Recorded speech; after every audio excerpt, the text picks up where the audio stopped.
everyone, and thank you for tuning in to another episode of Party Bonus. It's your party boy Zach here, and we have a very special episode for you this time around.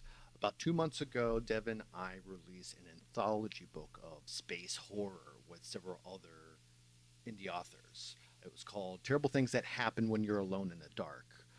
We released it was me, Dev Solovey, Eric Otero, or EM Otero, Desiree Horton, and Jerry Blaze. And this episode is actually a little post-release commentary that we did recently, just to kind of have some FaceTime with all the people who are part of the anthology and get to talk about what our influences were, what inspired us to come up with these type of stories. Obviously, for a lot of us, you'll hear that this was really a stretch for us in our comfort zones. Not a lot of us really did a lot of sci-fi horror type writing previously. So this anthology for us was a very special undertaking, and this was our opportunity to talk about it a little bit in depth. So we wanted to use this time to release this little special interview episode of all of us kind of discussing our stories post-release. So get to tune into this one. Anyways, tune in and enjoy. Dev, me, Desiree, Jerry, and Eric talking about our anthology series, Terrible Things That Happen When You're Alone in the Dark. Check it out now. My daughter's class, they found out that I was a horror author because I had to read a Dr. Seuss book. And nice. They were all talking about it, and then there was a whole thing in the class where they were writing their own stories, and apparently the teacher got sick of me being brought up. So she was like, no more. I'm like, no more. I'm like, yes, I'm cool to say 8-year-olds. Yeah. She doesn't want your kids having bragging rights. Yeah, because it was basically talking about our jobs and why we need reading for it. And they're like, well, can you talk about your day job? Like what you actually do? I was like, I mow lawns, but back to writing. Like, Right, yeah. Well, I cut the grass, which I'm probably sure your parents are familiar. Yeah. One of my daughters showed up at Texas AuthorCon and brought her husband and her son. And she was going around to like Eric Butler and PC3, and she was all like, "Hey, that's my dad over there." And I was like, "Oh well, shit, that makes me feel pretty good." Yeah, there you go. That's pretty tight. I mean, get some approval somewhere is a good thing. So definitely a boost, as it were. Absolutely. Yeah. Oh, there's that. Hey, my wife is super supportive, but she probably never read a single thing I write. Oh, what we got coming in? Just here. Welcome to the party. Hey, what's up? What's up? Technology equals stupid. Yeah, agreed. Who's stupid? We all got into writing for a reason, and it's because we don't like technology. Yeah, I'm not a computer. I tried IT. It's not for me. I use I use the damn pencil half the time. So I am still very fond of the writing on paper with a pen or pencil process. Yeah, same here. I don't know if that's something you guys are still very. Absolutely, yeah. If I've ever run into like a roadblock with like a story or with a character or whatever, I will go to paper and pen and I will start writing it out, and that helps me solve the problem. I'm told it's because it like engages more of like your body and your mind and the kind of connection between those two. Like you're associating thoughts with a physical motion. I don't know, something interesting I heard the other day. It's very metaphysical. See, for me, it's weird. Like if I come up with an idea, I have to be in that space again if I want to go back to it. So like while I do a lot of my mental writing while mowing. So like if I'm like going through an area, I'm like, oh yes, that story idea. Like yeah. It's Wait, weird. I forgot what like, I was talking about. Hard right turn back under that oak tree. I've started. I've been driving long enough that I'm starting to get that because like, and maybe this is my fault for listening to the Magnus Archives while I'm driving, but like I'll just see shit while I'm driving. Like I'll see shit. Like I saw this one. I passed by this guy who was setting up chairs on the side of the road. They were facing the road. It was kind of, it made it look like he was sort of building an audience or like an auditorium. You know, the chairs are set up. It looks like he's going to observe something. There's nothing on the other side of the road. This is buttfuck nowhere fucking backwoods Marana, right? There's nothing over there. So what's he there to observe? who else is going to come there? And like I'm thinking about this, I'm like, this is a horror story waiting to happen. Then I drove by that stretch of road the other day. No chairs this time, but it reminded me of that story. I forgot about it, and then I got the reminder. So yeah, I get that like because I listen to books all day too, and I'll be like, oh, this is the part where like when I'm going through a certain area, I'm like, oh, this is when this happened in this one book that traumatized me, and I remember it forever because this one location. So I got to that part. I've gone to see The Riverman. If you've read it, you know what that part is. If you haven't read it, holy shit, it's bad. Fucking pulled into, blasting this on my car stereo as this is playing, pulled into this poor little old lady's parking lot. Like, oh, this old lady's driveway, I'm about to give her flowers. I'm like, some of the most horrendous sexual assault, horrible shit is going on in my stereo. I'm like, oh shit, she's out here. Here's your flowers. Happy 82nd birthday. Right, happy birthday. Yeah. Don't worry about what's on the stereo. I mean, yeah, don't listen to that. Couldn't even hear it anyhow, but it was. That's hilarious. So when you guys write your notes, like when you come up with ideas, if anyone else were to look at them, would they make sense? Like, is it just, or is it like 2 lines of just like this makes sense to me? I know what this is, but somebody would look at my notes or at the notes for a story and be all like, "What the fuck is this? Is this real? Is this a joke?" And I'd be all like, "No, I'm gonna write it." They'd be all like, "No."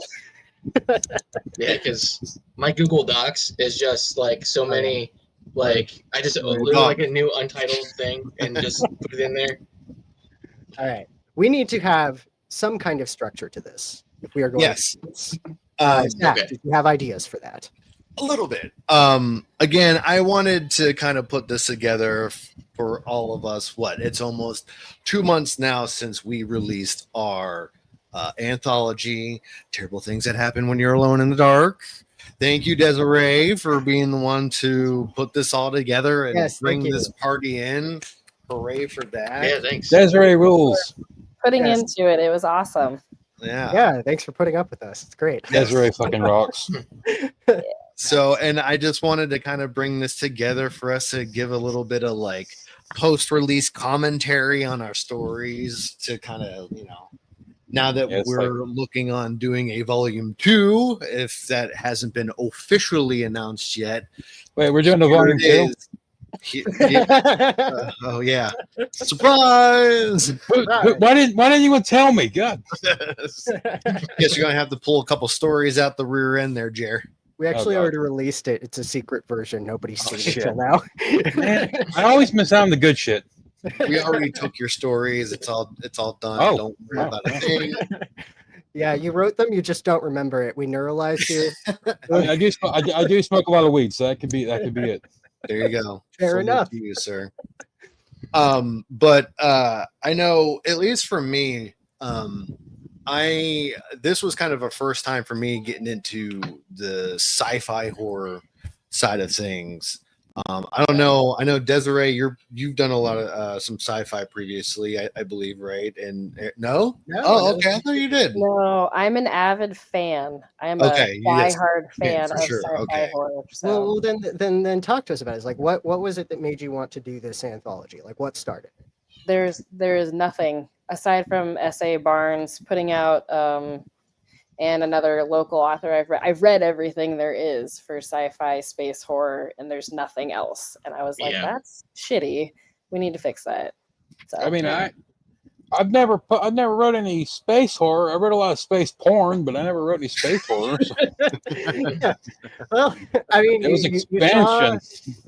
Expansion porn. You saw a gap in the marketplace, and you decided to fill it. You decided to fill I it. wanted to fill it for myself because I wanted to read it. That's a great way to become a writer. Yeah, very true. It's my motto. Yeah. But Eric, my first book. Eric, I was going to say, I know you definitely did sci-fi previously, correct? Yes, my first book was basically me wanting to read something that didn't exist. That is fair. Was that kind of your drive getting started in writing as far as genres? I mean, was horror your first foot forward when you wanted to start writing? Kind of, yeah, because I was in like COVID, I was reading a lot voraciously and was fully on like just a horror kick. That's what I was really driving. I was like, oh, sci-fi horror, and like Desiree said, there's not a whole lot out there. You got It's true. like especially space stuff. Like you can get like Annihilation and Jeff Vandermeer stuff, but it's you know it's good, but it's not space horror. And I also am really into mecha, like Gundam and all that stuff. And Okay. there's nothing. There's like nothing written. Like there's like no novels in like Western stuff. There's like light novels and all that, but it's all, you know, the already years and years of established IP. So I was like, okay, maybe I should do this. I started like writing some notes and all that, and then I read like 2 books that were listed like bestsellers and all that. I'm like, these are okay at best. Like, people like, you know, they've got hundreds of reviews. They're like 5 stars, 4 stars, all that, and like this is a solid 3 at best. That's if I'm really being generous. And looking, I'm like, this had to be self-published. But like, no, it was not. It was accepted. I'm like, you know what? If I can at least be as good or better than that guy, then it's worth it. I like how you think. You and Desiree both. You were like, I'm gonna be the change I want to see in the world, and I appreciate Yeah. Hopefully. Can definitely, yes, I would definitely second that for sure. Well, and now we're gonna do it again because the second one's gonna be like, I think the group that I invited here for this was very eclectic. You guys all have very different writing styles, and then we're gonna add in at least 3 other people with varying. It's just gonna get bigger and bigger and more crazy. So I'm really excited to see what the second one's gonna turn out like. Hell yeah! I'm excited too. I still need to read this one if I'm gonna be honest. No, I've started it. I've not bought a physical copy. I intend to, but I still have the copy or the art copy that we had sent out when we first had everything ready to go that I've been reading through, and I keep, me being the idiot I am, always try and juggle several books at once. Like I have Desiree's What Comes Between book that I'm like maybe a quarter into. Then I have like Robert Chambers' King in Yellow, and then wait, I'm also reading The King in Yellow right now. Holy shit! That's like one of my next like audiobooks I plan on reading. Oh yeah, I'm in it. I'm in it already. It's good. It's good. I have not gotten that far, but it's. I mean, I'm about to flex on all of you though because I've read our anthology. So Yes, well, I have if you hadn't, I would have been worried. Right. Because I'm the one who fucking edited the thing. I would hope you'd have read it. Your name's on the cover as the editor, so I have an ebook and a paperback. There you I have a go. whole box. I just got my my author paperback copies. Because I'm cool like that. So I'm gonna be. I ordered taking 20 of them. down They'll be here in to- August. Nice. I'm going Oh, down to nice. an outlet mall to do a book thing, and I'm bringing a whole stack of those ones. So Oh hell That's yeah! good. that'll get some more That is interest. When is that happening? Second week of August, second weekend. Nice. So I'll Really cool. So We'll see. I kind of want to like piece together the timeline here because I remember Desiree, you reached out to me and you had said that you wanted to release a collection of short stories, but you were wanting to get some other people in on it. You asked me to be a part of it, and then you mentioned at first you mentioned Jerry and Zach, right?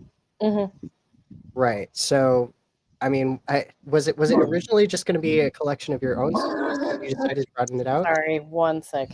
Oh, dog. We have a dog here. Sorry, Dog we have D&D outside, so every time a kid comes in, he gets crabby. I was hallucinating for a second. Good Lord. No, he's my big guy over there. Yeah, because you guys he's asked really me for adorable. a forward or whatever. Yeah, And I kind of originally, invited myself in. no, not at all. No, actually, no. That's not the case because we'd asked you for a forward, and then we talked about the word count, and Desiree was like, "That's not enough," and we're like, "Well, let's get Eric in here." So, Well, I felt And I don't silly. regret it. It was great. Fucking No One Like Us is a great story. I really enjoyed it. So I'm so Well, glad we nice. did. Forgot when I was thinking, I was trying to think outside the box for people that I enjoy their writing, but like obviously none of us have a lot of sci-fi stuff, and I didn't even think of like the one person I know who has written sci-fi until after I was like, oh, because I was talking to them, hey guys, you know who likes sci-fi? I bet we could get Eric to read it and give us a blurb or something. And then after I asked you, I was like, oh my god, I'm an idiot. Why didn't we ask you? I felt really silly, but I think it was a good. You had longer stories, and that really helped with the overall. Like I have really short stories. That's kind of my thing. Is that they're almost non-existent, 2 pages. So we need the really long ones to flesh it out and kind of balance it. So. But yes, originally I just finished thought I editing a could write story all that's of them. way too long, so I get it. You're good. You're That's what good. editors are for. Yeah. Who was the first one you invited? I think Dev, just because we had been he had been filling in on the podcast for me, Right. Oh, and was yeah. probably the only person I was really talking to at least once a week. And then I was like, we can't just do the 2 of us. And then I started kind of branching out. I think you and Zach came about the same time. And then Was that after we did? No, it wasn't after we did Shark Side of the Moon. Which movie was it after? Fuck. I can't remember. Or, oh gosh, was it your Blood Rain movie? Blood Rain. Was it Blood Rain? I Was it fucking hope not. Was it I don't know, after it was- people that you're like, this needs to happen? it was before Sharks, for Was sure. it for Sharks? Okay. Yeah. Okay. All right. If Uwe Boll was responsible for us triggering an anthology of space horror, that's Absolutely not. Hope not. I give don't want to him give no that man credit. credit for anything. because he'll give himself all the credit. Right. Yeah, exactly. Nothing wrong with I that. will say, like, in terms of like because I know for a lot of us this was kind of challenging. I'm not really like even much of a sci-fi. Like, I don't consume a lot of sci-fi. I mostly write fantasy. Like, that's how I started, is doing low fantasy. Okay. So, like, if you've read my webcomic, that's primarily low fantasy. It's some horror elements, I guess, but I wouldn't call it horror because it's not particularly scary. But so I was in the dark, so to speak, pun not intended. I was in the dark about what to do, and I remember the thing that like made me able to write these stories is I messaged Desiree and I said, like, man, I'm kind of having a hard time with this because I don't really know a whole lot about space, and she just goes, no one does. That's the great thing about it. And that was like, that kind of unlocked the gates for me. I was like, oh yeah, there really could be anything out there, couldn't there? Like there could be fucking anything. And Yeah. go ahead. I was gonna say, I think that was the same reason I was so like afraid to even try and tackle it in the first place, is because like anything can happen in space, and as far as your storytelling and like the rules and stuff, like anything goes, and that can be a bit for me like challenging and just intimidating. So broad. yeah, See, I hyper focus on one aspect of one thing where I'm just like, oh, this one thing, like this one kind of planet would be really cool to write about. Or like, I read this thing about how comets work. That'd be another thing to write about. Or, you know, like I hyper fixate on like stupid stuff like that. And I don't know. I think it's pretty cool. It works sometimes. I think that's pretty neat, actually. so that's way to do it. I did sort of cheat and still write fantasy, though. That It works. It had sci-fi space elements. I think it Science counts fantasy. still. It's a loose subject. Yeah. The thing I get hung up on all the time with Star sci-fi. Wars did it, so you're fine. Yeah, the thing I get hung up on is when it's not scientifically accurate. Because like with fantasy, I can just be like, it's magic, whatever. But like with sci-fi, like it has to make sense to me, otherwise it breaks the suspension of disbelief.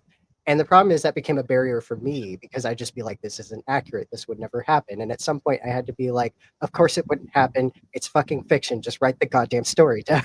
Yeah. I was about to say, what do you not like Spaceballs? Because like they like when they're walking like from the ship through the ladder between ships out in the open space and stuff. Yeah. I don't have problems with that. I'm like, Or what? Star Wars in and of itself, where they just have these massive open doors into their entry bays and Yeah, warehouses, you just fly and you're in. like, Okay, yeah, whatever. That's Midichlorians. possible, but we're gonna Midichlorians. pretend. Yeah. Yeah. So yeah, but I mean, I guess that's kind of like I think a good starting point for another discussion. I mean, what was your guys' inspiration for your stories going into this anthology? Because for me, I think again, this was my first time doing any kind of sci-fi, so I didn't really know where to pull from other than actual scientific stuff that I might have read about, white holes and whatnot, but also like I'm a big movie buff. I watch a lot of movies. One I think that was a particular influence for me was, I don't know if anyone's ever seen the movie Sunshine. Mhm. Oh yeah. That one was a big kind of influence for me, just for kind of in kind of, especially I think for The Last Light. When I was reading that one, that definitely kind of had a lot of influence for me. And just, I mean, obviously Alien and the series. Timeless movie. Always Yeah. good. It is Yeah. always good. Mhm. Yes. But I mean, like, what for you guys? What were you guys pulling from? I guess what was your inspirations? I'm gonna pitch that one to Eric because I want to hear where my favorite little asshole and his robot companion came from. Okay, so I was playing a lot of Armored Core at the time, Okay. and I was also reading about like the type of, I forgot what it's called now, like tidal lock planets, where it just faces to one side all the time. Yes. And Oh, I thought, and it, like how there would be a very limited like tidal zone where like, oh, things could possibly live there, but then there's extremophiles in all planets, or on not all, all over the world. So there would be on other planets, and I hate single biome planets. It's just not real. But so the dark side of the planet would be an interesting thing to work with, and I felt like I needed to have it still be in space, so I had them use a space elevator on there because tidally locked planet, you could kind of put them anywhere. But yeah, so that's kind of where that part came from. But like I've always had like kind of the nervous, like kind of like, oh god, what's happening kind of protagonist, and I wanted to do the complete opposite of that. I wanted the brash asshole who would walk into any situation and know he would win the fight, even though he might not. But I'd never written that kind of character. With Alma in it, she like the idea of parasites is always something that I kind of insert in all my stories, and having one that's actively like kind of benevolent or kind of symbiotic, but also like kind of getting attached. So like there's all kinds of different symbiotic organisms and all of that, and I just thought having them communicate would be interesting, and having that kind of dynamic. And I don't know, like there's auditory hallucinations I always put in all my stories because I suffered with that as a kid. And yeah, Alma really balanced out Santiago, I think, a lot, because Santiago, like you said, he's kind of like brash asshole as character, but he has this constant presence here who kind of keeps him in check, and that's balance between the two really gave it a lot of charm, I thought. So yeah, because like I wrote the other Santiago story, whereas before Alma, and he is a lot more brash, a lot more physically dominating because he's not being withered away by her. Oh, that's the one with all the freaky mushrooms, right? Yeah. Yes. Because mushrooms show up in a lot of my stories. But just having that aspect of like these two characters together, and one of them is actively kind of destroying the other, and the other one's too oblivious and too kind of obnoxious to really notice it, and still winning most of the time. Like Right, and also. Exactly. Again, with like anything with like a machine and person like together all the time, like anyone who's like, yes, but also just like you drive a car enough, it has a personality, ends up with a soul. Like anyone. That is so funny because I drive a Kia Soul. Abominations, but also dead. But like you get attached to things, like, and people will personify absolutely anything. They'll anthropomorphize anything. Like we named certain things for my daughter, so she'll not like throw it away.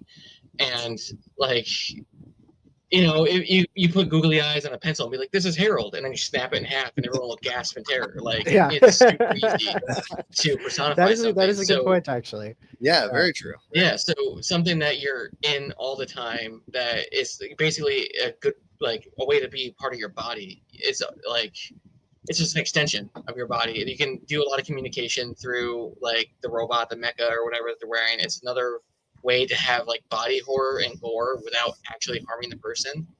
Like Yeah, you that can is have interesting. like arms and legs tore off, a head's taken off, and the person's still kind of okay, but they're in a worse situation.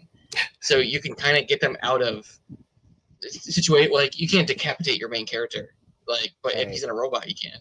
You know, Yeah. it's I'm a way to get wondering through how. I'm wondering how that robot violence is going to look in the future to our AI overlords. I wonder what they're going to have to say about that. Tell us how you feel about Well, that. I'm sure there'll be a whole lot of MIT kicking those dogs over in there. Oh, That's sure. going to be part of the slideshow, you know? So the HR site, the HR slideshow for robots. Yes. I want to hear from Desiree as well, because your stories were considerably shorter than the rest. You seem like you have you have a good ability to tap into flash fiction sensibilities that I'm not great at. So talk to me about your stories. Like what was the basis for each of them? Well, obviously my favorite movie is Alien and Aliens. That's not really a surprise to anybody who's ever talked to me. And I love the idea of going into space and thinking you're prepared and absolutely not being prepared because you have no idea. And that's sort of like us as a species. We go out thinking we've got all our bases covered, and it's never anywhere close to that. And I didn't want to just copy the sort of, you know, aliens trope that works so well, but there definitely is with body horror and parasites and that kind of thing. It's a horror that's universal, and especially so when you're trapped in a container with, you know, all of space pressing in on you. It makes it like ups the ante a bit, I feel like. So Yeah, for sure. I definitely like my stuff short and sweet and kind of to the point. I don't I'm not a big prose person. It's not beautiful writing, but it is very blunt. And you can make that work. Terry Pratchett did it for 40 books. So you can absolutely make that work. But I also thought it would be fun to have, obviously, my throwback to Jaws, because that's another big favorite of mine. And why wouldn't there be sharks on another planet? Worse ones, even better ones. Why wouldn't there be sharks on the moon? Exactly. It's almost like they took that from somewhere, right? I can't stop referencing that movie. Yeah, I need you to understand. I have now seen that movie 4 times, and it's not because I want to watch it again. It's because I want to watch my friends watch it. Well, I told you, everyone has that movie. I made poor Blaine watch that movie, and I'm not sure. I can't remember how many. I don't think we've done too many other really shitty movies after that, because I feel like that kind of set a bar. Yeah, it did. It was really bad. I had a friend, I watched it with my friend Raz, and he started thirsting over the sharks. He's like, why do they have dad bods? I'm like, why is that what you're thinking about right now? Not in my this is all everything you pulled from this movie. Space, but they have it's like new kink unlocked. I told him, I was like, wait until you see what the girl sharks look like, because they do have those. I forgot about that, yeah. Anyway, speaking of space stuff, who would like to go next? Jer Bear. Tell us about what you were feeling when you were approached for this anthology. And where you're from. Well, when I was approached for it and stuff, my first initial response was no way, because I don't do sci-fi crap. Sorry, sci-fi fiction. My bad. But I like Desiree, and I mean, I like you guys too. So I mean, therefore, yeah, why not? So I went ahead and I signed up for it. And my manager at the time said it was a bad idea, and I said, no, it's great and stuff. It gets my name out there. I'm all for it. It shows I can expand, so to speak. You got so. Yeah, exactly. So I sat down and my first story I put out, or I started writing, I wanted to do a story based on the age-old tale of the farmer who gets abducted by aliens. And I used to live in New Mexico, and I went to Roswell, and that is like Alien Central, and it's freaking everywhere out there. So I studied all the UFO like abduction stories and all that crap, and I basically just went from that. And as soon as he gets on the ship and they're experimenting on him, it turns out that he actually has more in his mind. He has more of a background, a criminal background and stuff. And I was able to turn my own horror up a notch into it as well. Throw in some of that classy Jay Blaze style. And when it turns out that he's not just cheating on his wife, he's also a kitty diddler and stuff like that. It's like, oh, well, yeah, let's not let him off the ship. Blow his eyes off, make his testicles explode, all this kind of stuff. So, that was my thing. And then the second story, because I was asked to write too. So the second one I wrote was I wanted to approach it from a more Ray Bradbury, Isaac Asimov storytelling event. I wanted to put it all. Went more literary with this one. Yeah. I wanted to go full pulp, full literary magazine type story, and I wanted to focus on the idea because I've seen Interstellar and all the black hole and all that kind of stuff, but I thought, what if the scariest thing beyond a black hole was the idea of an alternate dimension where everybody, humans, had all come to work together to police space against other humans from other dimensions. And I thought, well, that could be the scariest freaking thing in the world and stuff. Because then, what if you? Yeah, yeah. Space ice. And I scared myself writing Spice, the story. if you will. Spice. There you go. That makes it cool. No. I scared myself writing the story because not the idea of the black hole and the alternate dimensions and all that. The part where he's referencing the idea of being in space, floating, and the idea of what if his ship craps out on him and stuff. He's not going to fall. And then I bring up when you're in an airplane, that when you're going to crash and stuff, you have the crash to look forward to and stuff. But in space, you don't have a crash to look forward to. You have only the idea of just suffocating or starving to death miles, days down the road and stuff, and then just floating, and nobody's ever going to hear from you again. And it's like I put my hand down on the desk, and I was like, okay. Yeah, no, I remember reading that. And being like, oh shit. Like, I think the phrasing was something like he didn't even have a ground to crash into. Yes, there was nothing waiting for him. It's just void. That's terrifying. So yeah, great audio for tapping into that. I put myself in some anxiety reading that one. And then the last story wasn't even meant for this anthology. The last story it was actually meant for another one. It was a pregnancy anthology that didn't get accepted, and I was like, well, y'all don't know what true talent is. I'll put it somewhere where I know people will accept it. And it just happened to be sci-fi in orientation. So because it was about a woman who gets abducted, implanted with an alien baby with parasites, since this seems to be the common theme. But it's not aliens. They're not being used as incubators for alien kind. They're being used as incubators for alien monsters, creatures like wildlife that they're going to use as human alien hybrids to invade the Earth down the line. And I told it from the point of view of a robot. So a robot who's taking care of the incubation and everything. So I wanted to approach it as, the robot. Sorry, lost train of thought.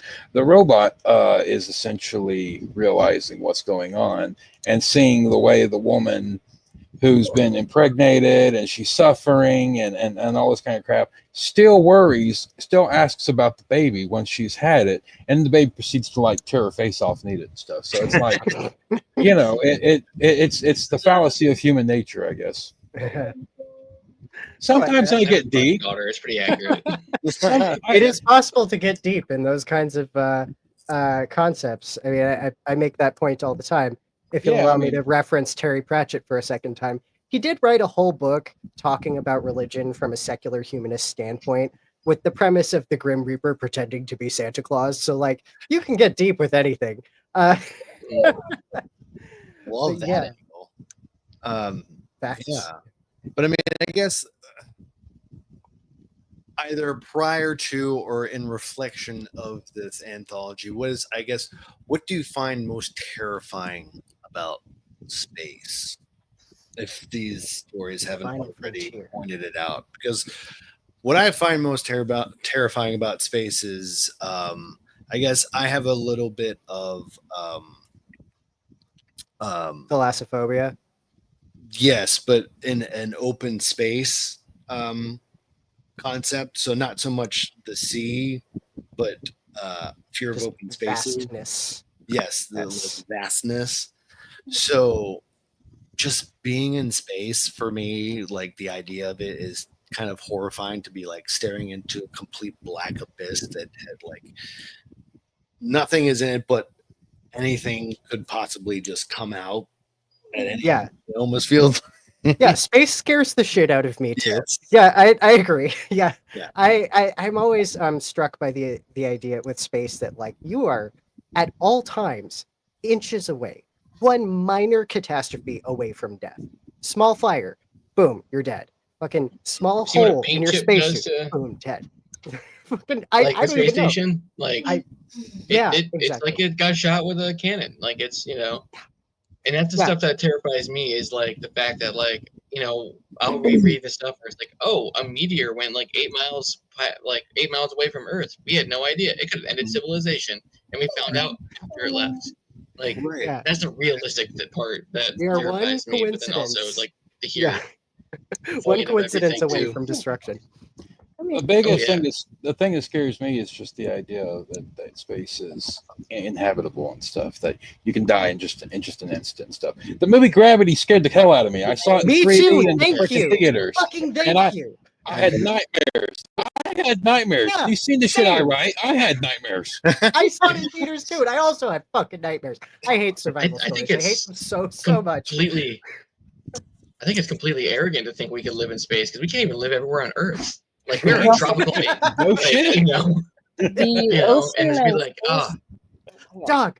Oh. are not that Okay. Dog needs attention. All right. Everyone give the dog attention. But it's like 80 degrees in this room right now, and I'm unhappy. So like, I can imagine space. Yeah. Well, if you think about it, the ocean and space are not dissimilar in subject and Yeah. in the kind of terror that they produce, because just like with space, you were half an inch away from complete immediate disaster. Like, Yeah, it's So- the same with what was it? Ocean Gate. yeah, I just found that documentary, bro. That will make you mad. If you have ever been any person who follows any sort of OSHA guidelines, you will be furious by the end of that Oh, yeah. documentary. But I'm I not follow them familiar to with break 'em. OSHA, and I'm still quite mad about it. oh well, and it's funny because it was actually the place that makes them is right up the road. Like it's the next city over, and I've driven past it many times. I clean buildings around that area, so we kind of knew the areas and then the waters that they were doing these testings in until they went down to like Bermuda and that, or wherever down, or the Caribbean, whatever, warm water. But like it was pretty familiar with that kind of stuff, and that is terrifying, but not even the point. I feel like every time you read a science article, there is some new crazy outlandish idea that you really have to like sit yourself down and read the whole thing start to finish and then like marinate on it just for one theory that they've come up with just like this week. Like I just read one, I want to say in the last week, where they think that our known universe might actually be formed inside of a black hole.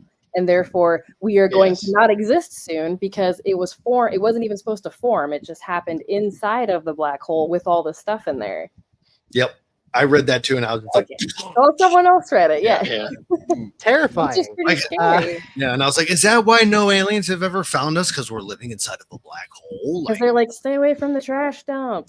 Jerry doesn't buy that one. Seriously, You if know. I read no, seriously, if I read anything scientific, just like that and stuff, or just the idea of an asteroid flying by the Earth or something, I immediately just exit out of the article and be like, shit. Oh, I love it so much. So Guys, here here's can't do anymore. Freaks me as out. regards science articles that had that kind of effect on me. Here's the most recent one. I read an article that they did a study on the cognitive abilities of crows and found out that crows have this thing called relative geometry. Basically, they can understand if something is like the same shape but larger or smaller than the other. And this is an ability that they thought only humans possessed until now. And it kind of made me realize there could be a species on Earth that is smarter than us. And we would just never know, because how does a dog know you're smarter than it? Right? Like, how do you know?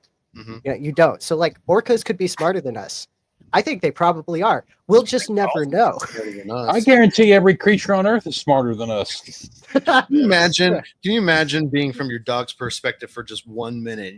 We're the people talking to our dogs like, this fucking dumbass animal doesn't even know what I'm Yeah. saying. And the dog's And then, but like, your dog is like, Really? "Oh, I live with this Really? powerful rage."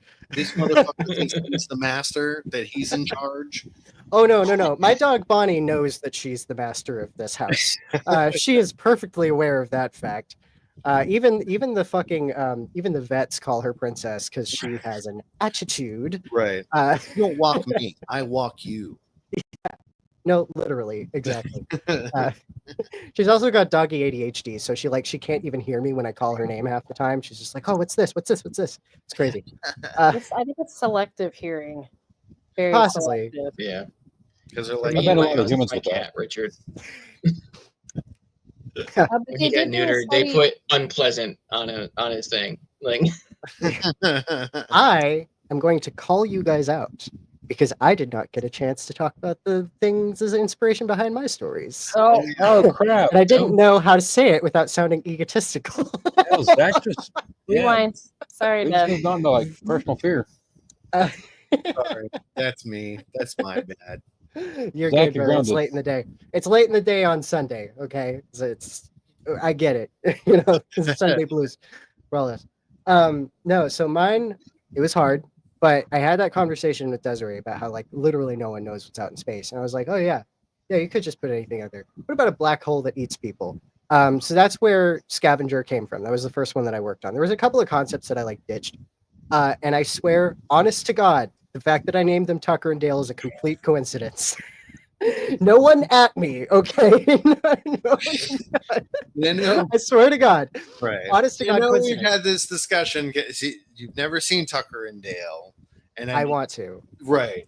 But Yeah. it also had, and I mean, Desiree agrees. It also had Mhm. like the feel of Tucker. Had the and Dale. flavor. Mm-hmm. The two guys together, and like the dynamic between them was just, it was still very there, and like.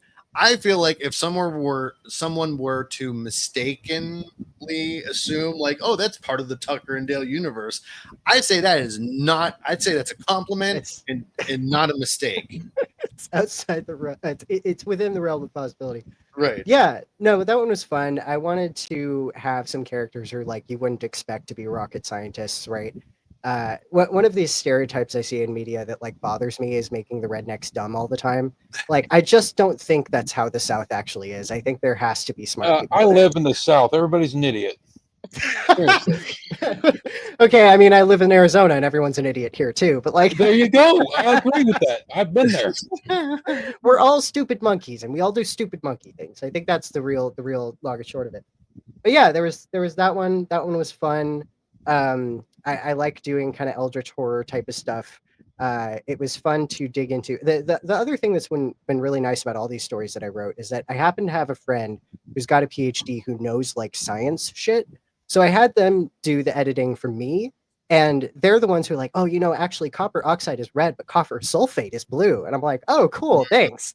I will be using that now. So it's nice to be able to have that. Hell yeah. Yeah, even the story where I cheated and made it fantasy. It's this person who's big into like witchcraft and wants to astral project into a kingdom in the stars. There's a portion there where she goes swimming in a pool of mercury, and it mentions that mercury is almost 14 times as denser than water. that one, I found out that factoid and it interested me greatly. I liked the mental image of like swimming through Mercury. I did look it up later. As it turns out, though, like that's definitely not realistic. If you were to actually try and swim in Mercury, it's so dense you would just walk on top of it. Like your feet would sink in a little bit, and then you lose balance and flop over, and then you just lie down on the surface. And then you die. So. Yeah. Well, yeah, then the fumes would kill you. But you know, you still floated on it. Or she's still floating on it. Yeah. Yeah. And I mean, the last one I just wrote during Nano, and I was kind of not happy with it, so I had to revise it a couple of times. But I don't know, just some weird ritual deep in the center of a moon was I don't know, that kind of stuff fascinates me. Some weird ritual shit. I'm an enjoyer of writing that kind of stuff. I personally thought the black hole story was based on Charybdis from the Odyssey, about the giant swirling thing that eats the. Yeah, I'm a nerd. Excuse me. No, Jerry, you don't understand. I am the guy who lives under a rock. I do not get most pop culture references. Like any movie you guys have referenced, I'm not going to get it. Zach knows this because we've been doing podcasts for a while. The Odyssey's been around since I learned it in school. I learned it in school, and I don't remember it. Okay. All right. I hear you. All right. Yeah. No, the joke I make. Culture too. It's okay. How old are you? I'm 30, but the joke that I make to people is because my brother and I have like a pretty big age difference between us. And so I only watched kids' movies for like the first 18 years of my life, 19 years of my life. So the joke that I make is if it's not Shrek, I haven't seen it. That was the only thing I was allowed to watch for a long time. But yeah, I'm getting my education on classic cinema. I watched No Country for Old Men. I watched The Truman Show. I've watched some classics here and there, so I'm slowly getting into it. I did actually go to a theater for the first time in like 6 years, I want to say. I did that twice this year, which is rare for me. I saw Sinners and I saw Superman just now. Yeah, Sinners was great. I went to the theater, I want to say 3 times this year, and only once I was not super pissed. Like, the first time I went and saw The Joker, Folie à Deux, I loved it. I mean, I know everyone hated it, but I loved it. And then I went and saw The Strangers, Chapter 1, and I was screaming at the screen. I was like, "Just shut the fucking bitch!" And then there was nobody there, so I got away with it. And then there was another one I went and saw, and I can't remember what it was. But I'm pretty sure I hated it too because I don't remember it. So, Eric, oh no, he disappeared. Yeah. We can do that. We can just disappear. He's gone. I don't see him on the screen. Oh no! Did the rapture happen? Oh God, I'm next.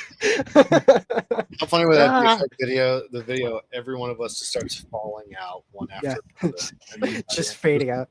Headphones just drop off. Well, that's the end of our thing here. Well, that's all right. I mean, we're pretty much going to kind of end up. Oh, yeah. For the most I guess his internet dropped. He just said. Oh, okay. Well, if he's got the link to jump back in for the last few minutes. But I mean, you know, so we got number 2 coming out in the future. I mean, how are you guys feeling in this stage of it? What are you kind of moving down the same path in your stories, or are you taking different routes and looking for different inspirations? I have not started yet because I have about 17 other anthologies I've been invited to, so I'm trying to work them all, trying to get them all situated before I jump in, because I want to give this one my full attention. For sure. I hear that. What I mean, is anyone anywhere with their stories on the second one yet? Yeah, neither am I. Not yet. It's I guess wishful thinking, or you never know where everyone. No. It's honestly like it's been at the back of my head. The problem is a lot of the way I write stories is I'll get an idea, and I've just recently learned that my tendency to do this is probably OCD. I can't stop thinking about it. And I have to keep writing until it's all on paper. Yeah. And that's currently happening with a different sort of Old West sci-fi horror thing that I'm doing based on a TTRPG that I'm playing. And so that's all that's going through my head 24/7. So it's like I'm trying to do other things. I can't focus on them because I then come back to this other concept I'm doing. So Sorry. I'm gonna mute myself for just a minute because I gotta eat a piece of chocolate because I'm like having a hypoglycemic attack. So or you do it, my man. Do your thing. Yeah, absolutely. But yeah, no, I have some going to work with through it, but you know, You can let her out with you. I've made Okay. Sorry. I've made other commitments as well that I think are supposed to be like gotta get done before it. So it's like, try Which not. one is? I mean, it's a flexible timeline. It's definitely. Yeah. I want. Yeah, but Because we gotta. It has to be twice as good as the first one. right. And that's too. Like you don't want it to sound similar. No, it's gotta be the Annie. better. Well, I'll tell you why it's not going to sound similar because we've got more authors coming in on this next one, including our friend and colleague Freak, JJ Salas Freak, and then also I'm getting Victor to contribute to this anthology, and neither you nor him can do anything about it because I love his writing so much. One of the things that was kind of hard for me to juggle is like I was promoting this one and also a charity anthology that I did both at the same time in June. Victor did some stories for that charity anthology, Bashing Skulls. It's on itch.io. Donate to Trans Lifeline. His story, like he was one of a couple of authors who submitted 2 stories. Both of his were so good we had to keep them. Like he's the one author there who's got 2 credits because he's just like such an incredible writer. And it's great because I've been like editing him since we've been friends, and like it's been great to just like watch this. So like I'm excited to get Freak's fucking twisted sense of humor in there. I'm excited to get Victor. I'm excited to hear like more stories from you guys because it was just so it was such a blast reading all y'all's stuff. Y'all saw me like going off in the group chat, like, yo, this shit's awesome. Like I was getting stoked. I have a distinct memory. God, man, I forgot the title of it. It's the one that you wrote, Zach. That's like a complete mindfuck. It, like punches you in the face 5 different times at the end. It's not Last Light. Yes, Stardust. Yes, that one. Yeah, that one was like a fucking head trip and a half. My God, you get like 2/3 of the way through, and I'm like, there's more. Right. But yeah, no, it was a lot of fun. We played on concepts of parasites pretty often too. Parasites freak me out. I can't. Like, that's a thing that could happen. Like, oh hell no. And, and the funny thing is, like, that's obviously not exclusive to space. It's very still like get a parasite walking on the fucking street. That's some shit that can happen. That's in real. Yeah, like Deadly Seed. Yes. I haven't read that one yet. NSFW. This has been a very fun retrospective. Yeah, I think this is a pretty good stopping point, unless anybody has anything else you want to add. Well, I mean, what is there anything you guys got coming out that you want to put out and promote? I know it's already been out, and I know I probably spammed the hell out of this, but check out The Discarded. It is it's my best book I think I've ever wrote or written or whatever however they say it. It is. It's 57,000 words. That's impressive. I thought you were going to say it was $57,000. I was like, 4 pages, which would have been like. When I make that much, I'll stop promoting it. But no, it's 57,000 words. It's about killer dumpster babies that get turned to shark human hybrid mutant monsters. And there's also a serial killer that runs around cutting off women's feet to put in shoes and spank his lizard too. Right. Anyway, so yeah, it's definitely well worth it. I definitely recommend it, and I have copies if you want to buy one. I can sign them. So great, fantastic. All of those were good ideas. I have no notes. All in one. A little something for everybody. Yeah, exactly. Things that I have going on. My webcomic is still updating. We got a second artist, and he's done the past, I want to say like 7 or 8 chapters. He's been knocking it out of the park. He's got a very iconoclastic style. It's different from what you'd normally see. So that's been going well. I did mention the charity anthology earlier. It's called Bashing Skulls. We did get a huge variety of stories on that one, everything from horror comedy to like, there was one story with parasites, and it's just like, we got one from Ash Rivera that like, editing that was so hard because it just hits you in the face like one thing after another. It's atrocious. I love it. Check your content warnings though. Holy shit, please check your content warnings. And then what else have I got going on? I've got the sci-fi story I'm working on. The working title is Bone Rot, because the main character drank way too much radium and his jaw rotted out of his face. He had to get a prosthetic, and that's kind of where this starts. It starts with kind of if you're a fan of Alien Isolation and Fallout New Vegas, it's kind of steampunk, horror, sci-fi, a clusterfuck of genres. There's something for everybody. And then on Patreon, I'm posting chapters of my very long fantasy manuscript that I'm finally getting around to revising, which is 250,000 words. This is a scary task. Let's break it up. That's what I'm doing, chapter by chapter, but also there are some places where the entire story needs to be reorganized. So I'm going to have like additional chapters, cutting some stuff out, but I'm doing it on a schedule to try and give myself accountability, because otherwise I'm never going to revise it. So yeah, so I've got that going on. And I think that's about everything I have going on. What about you, Desiree? What do you have going on? I'm trying to finish up. I have a novella that I'd like to get out before the end of the year at a minimum. Every time I pick a date for things, though, I don't follow through. Nobody does. It's fine.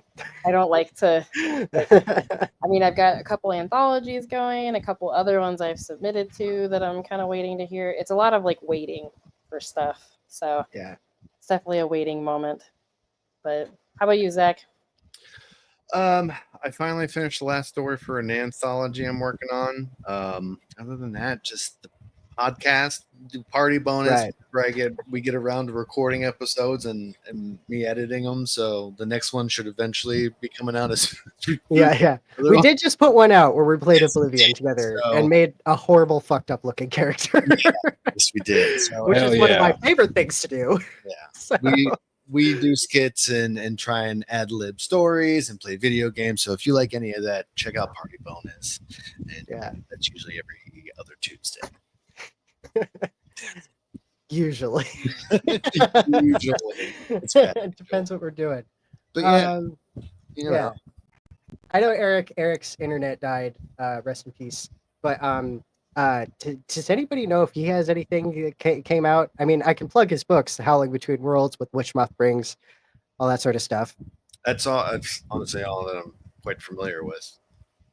Man, we'll definitely have all the links down in the dibbity doos. Yeah, I'm sure those websites. I'm sure Eric's got lots coming. He's a great writer. He's fantastically talented, just like everybody else in this group, except for me. And I think that he's definitely going to be bringing something to the table for the time coming. Yes. By the way, since you mentioned it, that's my one flex I get to do. I am an award-winning author. So Dev's an award-winning author, and Eric's an awesome author, and Zach's a badass author, and Desiree is a pimp author or a pimpin' author, and and you're Jerry fucking Blaze, and I'm Jerry. Yeah, whatever that means. Whatever that means. I'm Jerry fucking Blaze. Yeah, that's great. All right, folks. I appreciate you guys jumping on. This was absolutely beloved. We'll have to figure out a way to do more of these. All right. Sounds good. Thanks, guys. All right. We'll all meet back for things that happen when you're alone in the dark, part 83. Exactly. Issue 83. We're all very old. Yeah, exactly. Nice. All right, everyone. Take it easy. Hey, peace out.